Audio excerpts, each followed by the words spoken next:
Whether your repair is simple or complex, you'll be more successful if you break the procedure down into steps, making it more manageable.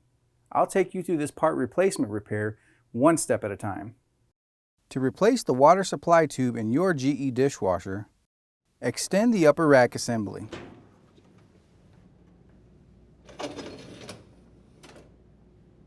Unscrew the center wash arm clockwise to remove from the supply tube. Note the orientation of the hooks on the rack. You can use a washable marker to do this.